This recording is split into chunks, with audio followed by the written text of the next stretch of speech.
ചെന്നി ബാലകൃഷ്ണൻ, താങ്കൾക്ക് കോഴിക്കോടിന്റെ രാഷ്ട്രീയം, CPM രാഷ്ട്രീയം കുറച്ചുകൂടി അറിയാവുന്ന ആളാണ്. ചെന്നി ബാലകൃഷ്ണൻ ഈ പ്രമോദ് കോട്ടൂളി യുവധാര കോട്ടൂളി എന്നൊരു സംഘടനയുടെ കൂടെ സംഘാടകനാണ്. നാടക പ്രവർത്തനമടക്കം സാംസ്കാരിക പ്രവർത്തനങ്ങളാണ് ഇതിന്റെ മുഖമുദ്ര. നാടക സംവിധായകനുമാണ് കോട്ടൂളി. അപ്പോൾ ഈ നാടകത്തിൽ ഉപയോഗിക്കേണ്ട വൈകാരിക പഞ്ച് ഡയലോഗുകൾ, സ്റ്റേജ് നിറഞ്ഞു നിൽക്കാൻ ആവശ്യമായ പ്രോപ്പർട്ടികൾ, ടൈമിംഗ് ഒക്കെ നന്നായി അറിയാവുന്ന, നാടക സങ്കേതങ്ങൾ അറിയാവുന്ന ആളാണ്. അങ്ങനെ അമ്മയെ ബോധ്യപ്പെടുത്താൻ എന്ന ടൈറ്റിലിൽ നടത്തുന്ന ഒരു പ്രമോദ് കോട്ടൂളി തെരുവു നാടകമെന്ന് കാണണോ, അതോ കോഴിക്കോട് ജില്ലാ CPM വരും നാളുകളിൽ വെളിപ്പെടുത്തലുകളുടെ ഉറക്കമില്ലാത്ത രാത്രികളുടെ തുടക്ക രാത്രിയായി കാണണോ ഇന്ന് ശ്രീ NV ബാലകൃഷ്ണൻ?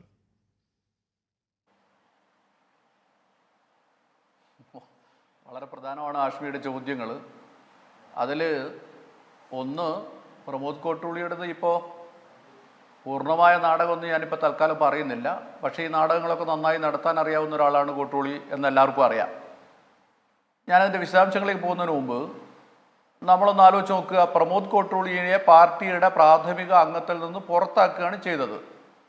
പാർട്ടിക്ക് നിരക്കാത്ത പ്രവർത്തനങ്ങൾ നടത്തിയെന്നാണ് P. മോഹൻ മാഷ് പത്രക്കാരോട് പറഞ്ഞത്. അവരുടെ ചോദ്യങ്ങളൊന്നും അഭിമുഖീകരിക്കാൻ അദ്ദേഹം തയ്യാറായില്ല, അദ്ദേഹം മാറിപ്പോയി. 2 ദിവസം മുമ്പ് വരെ അങ്ങനെ ഒരു പരാതി പോലും പാർട്ടിയുടെ മുമ്പിലില്ല എന്ന് പറഞ്ഞത് ഇതേ മോഹൻ മാഷാണ്. ഇപ്പം അദ്ദേഹം പറയുന്നു പാർട്ടിക്ക് നിരക്കാത്ത കാര്യങ്ങൾ ചെയ്തത് കൊണ്ടാണ് ഈ പ്രമോദ് കോട്ടൂളിയെ പുറത്താക്കുന്നത്.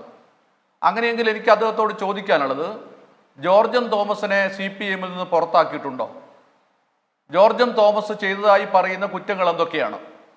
ഞാനതിൻ്റെ മറ്റോരോ കാര്യങ്ങളിലേക്ക് പോകുന്നില്ല. അതിനകത്ത് പലതരത്തിലുള്ള പ്രശ്നമുണ്ട്. കോറി മാഫിയയിൽ നിന്ന് കാശ് വാങ്ങിച്ചതിൻ്റെ പ്രശ്നമുണ്ട്. അതുപോലെ തന്നെ സ്വന്തം വീട് കോറി മാഫിയയെ കൊണ്ട് നിർമ്മിച്ചതിൻ്റെ പ്രശ്നമുണ്ട്. പിന്നെ ബലാത്സംഗ കേസിൽ പെട്ടിട്ടുള്ള ഒരു പ്രതിയെ രക്ഷിച്ചതിൻ്റെ പ്രശ്നമുണ്ട്. അതിൻ്റെയൊക്കെ വളരെ കൃത്യമായ എവിഡൻസുകൾ ഒരു പാർട്ടി ഏരിയ കമ്മിറ്റി സെക്രട്ടറി തന്നെ കൊണ്ടുവരുവാണ്.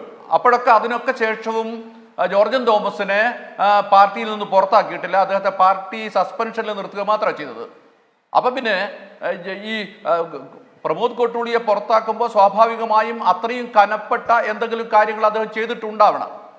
അത് പാർട്ടി തുറന്നു പറയുന്നില്ല. എന്താ തുറന്നു പറയാത്തത്? യഥാർത്ഥത്തിൽ ആളുകളെ മുഴുവൻ കൺഫ്യൂഷനാക്കുന്ന ഒരു നിലപാടിലല്ലേ ഇപ്പോൾ CPM നിൽക്കുന്നത്. പ്രമോദ് കോട്ടൂളി ചെയ്ത കുറ്റം ഇന്നതാണ്, ആ കുറ്റത്തിന്റെ അടിസ്ഥാനത്തിലാണ് ഞങ്ങൾ ഈ ശിക്ഷ കൊടുക്കുന്നത് എന്ന് എന്തുകൊണ്ടാണ് മോഹൻ മാഷ പോലെ പാർട്ടിയുടെ വളരെ പാർട്ടിയുടെ സൽപ്പേരിന് കളങ്കമുണ്ടാക്കുക എന്നത് പാർട്ടിക്ക് പ്രശ്നമാണ്. ചെന്നി ബാലകൃഷ്ണൻ, പാർട്ടിയുടെ സൽപ്പേരിന് കളങ്കമുണ്ടാക്കി എത്ര പേരെ ഇത്തരത്തിൽ താങ്കൾ പറയുന്നത് പോലെ എന്ന് പറഞ്ഞാൽ പാർട്ടിയുടെ ക്യാപിറ്റൽ പണിഷ്മെന്റ് ആണല്ലോ. അതിന്റെ CATU പോലെ ഒരു സംഘടനയുടെ ജില്ലാ സെക്രട്ടറി പദവിയിൽ ഇരിക്കുന്ന ഒരാളെ, ടൗൺ ഏരിയയിൽ അംഗമായിരിക്കുന്ന ഒരാളെ അങ്ങ് പ്രാഥമിക അംഗത്തിൽ നിന്ന് കട്ട് ഓഫ് ചെയ്ത് കളയാന്ന് പറഞ്ഞാൽ പാർട്ടിയുടെ തൂക്കിക്കൊലയാണ് അല്ലേ?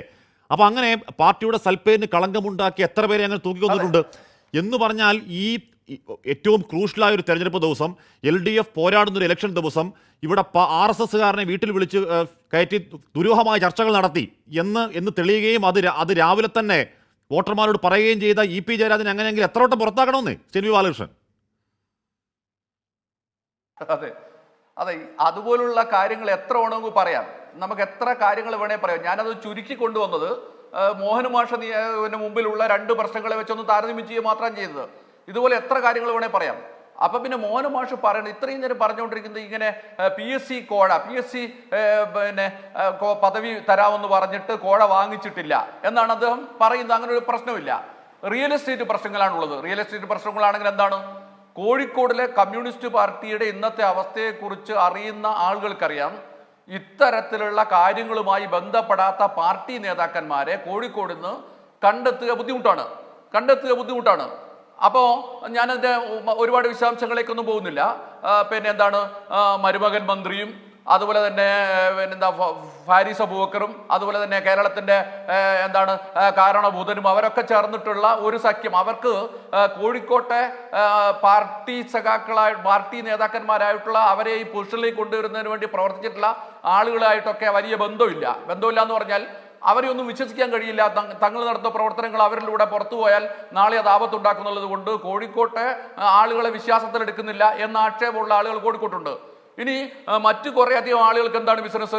അത് റിയൽ എസ്റ്റേറ്റ് ബിസിനസ്സാണ്. പക്ഷെ നിങ്ങൾക്ക് സങ്കല്പിക്കാൻ കഴിയാത്ത രൂപത്തിലുള്ള റിയൽ എസ്റ്റേറ്റ് ബിസിനസ്സുകൾ, അത് എന്താണ് കിനാലൂർ എസ്റ്റേറ്റിന്റെ ഭാഗങ്ങളിൽ നടന്നിട്ടുള്ള കാര്യങ്ങളാണെങ്കിലും ശരി, കോഴിക്കോട് നഗരവുമായി ബന്ധപ്പെട്ട് നടന്നിട്ടുള്ള പ്രശ്നങ്ങളായിരുന്നാലും ശരി, ചെറുവണ്ണൂരുമായി ബന്ധപ്പെട്ട് നടന്നിട്ടുള്ള പ്രശ്നങ്ങളായിരുന്നാലും ഇതൊക്കെ നിങ്ങൾ പരിശോധിച്ചാൽ ഒരുപക്ഷെ നമുക്ക് സങ്കല്പിക്കാൻ കഴിയാത്ത കോടികൾ മറിയുന്ന റിയൽ എസ്റ്റേറ്റ് ബിസിനസ്സുകളാണ് ഈ നേതാക്കന്മാർ നടന്നുകൊണ്ടിരിക്കുന്നത്. അത് CPM-ന് അകത്തുള്ള നേതാക്കന്മാർ മാത്രമല്ല, പുറത്തുള്ള മറ്റു രാഷ്ട്രീയ പാർട്ടികളുമായി ബന്ധപ്പെട്ട നേതാക്കന്മാരും ഒക്കെ ഇതിന്റെ ഭാഗമായി നിൽക്കുന്നുണ്ട് എന്നുള്ളത് കാണണം.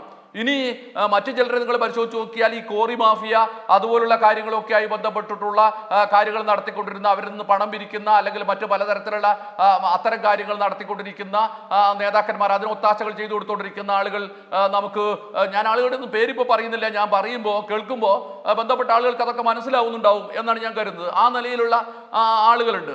ഇങ്ങനെ തുടങ്ങിയിട്ട് വേറെ കോഴിക്കോടുമായി ബന്ധപ്പെട്ട് അബ്കാരി കോൺട്രാക്ടർമാരിൽ നിന്ന് കോടികൾ കളക്ട് ചെയ്തിട്ടുള്ള നേതാക്കന്മാരുണ്ട്. തെരഞ്ഞെടുപ്പിന്റെ ആവശ്യം മറ്റു കാര്യങ്ങളൊക്കെ പറഞ്ഞുകൊണ്ടുള്ള ആളുകളുണ്ട്.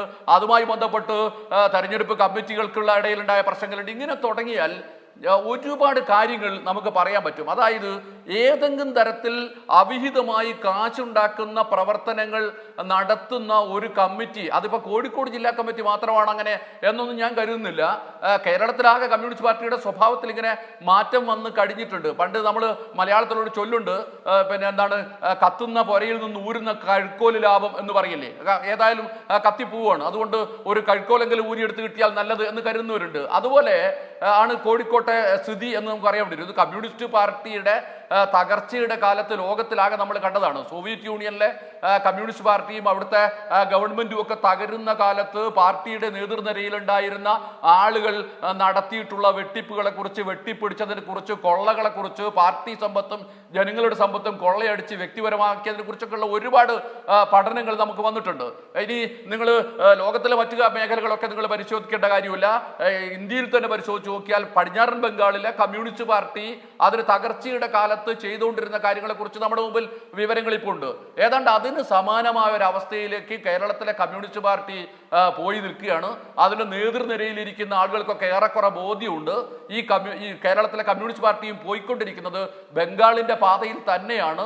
അതുകൊണ്ട് ഈ കിട്ടുന്ന അവസരങ്ങൾ ഉപയോഗിച്ച്, അല്ലാതെ ജനകീയ ജനാധിപത്യ വിപ്ലവം നടക്കുന്നതിനെ കുറിച്ചോ തൊഴിലാളി വർഗ സർവാധിപത്യം സ്ഥാപിക്കുന്നതിനെ കുറിച്ചോ സാധാരണ മനുഷ്യരെ കുറിച്ചോ ഒന്നും ആലോചിക്കാൻ പ്രാപ്തിയോ അതിനുവേണ്ടി ശ്രമിക്കുന്നവരോ ആരും ഇന്ന് ഈ കമ്മ്യൂണിസ്റ്റ് പാർട്ടിയുടെ ഭാഗമായി നിൽക്കുന്നില്ല. ഇതിനകത്ത് ഏറ്റവും വേദനാജനകമായ അവസ്ഥ എന്ന് പറയുന്നത്, ഈ പാർട്ടിയെ വിശ്വസിച്ച് ഇതിനോടൊപ്പം നിന്നിട്ടുള്ള നിർധനരായിട്ടുള്ള മനുഷ്യരുണ്ട്. അന്നന്ന് ജോലിയെടുത്ത് കിട്ടുന്ന കാശിൽ നിന്ന് ലെവി അടച്ചിട്ട്, അതുപോലെ തന്നെ പാർട്ടിക്ക് സംഭാവനകൾ കൊടുത്തിട്ട്, ഈ പാർട്ടി ഇന്നില്ലെങ്കിൽ നാളെ ഒരു തൊഴിലാളി വർഗ വിപ്ലവത്തിലേക്ക് എത്തും, സോഷ്യലിസവും കമ്മ്യൂണിസവും ഒക്കെ കൈവരിക്കും, പണിയെടുക്കുന്ന മനുഷ്യന് ഒരു ജീവിതം ഉണ്ടാക്കും എന്നൊക്കെ കരുതി ഈ പാർട്ടിയുടെ കൂടെ അണിനിരന്നിട്ടുള്ള സാധാരണക്കാരായിട്ടുള്ള നിഷ്കളങ്കരായ മനുഷ്യർ അവരെ അന്തം വിട്ട് നോക്കി നിൽക്കുകയാണ്. അവരുടെ അത്തരം നിസ്വരായ സഖാക്കളുടെ മുഖത്തേക്ക് നോക്കി തുപ്പൽ കൂടിയാണ് കേട്ടോ ഇന്ന് പാർട്ടി ജില്ലാ സെക്രട്ടറി ചുരുങ്ങിയ വാക്കുകൾ പറഞ്ഞ വിശദീകരണം. പോട്ടെ, ഞാൻ അങ്ങനെയൊക്കെ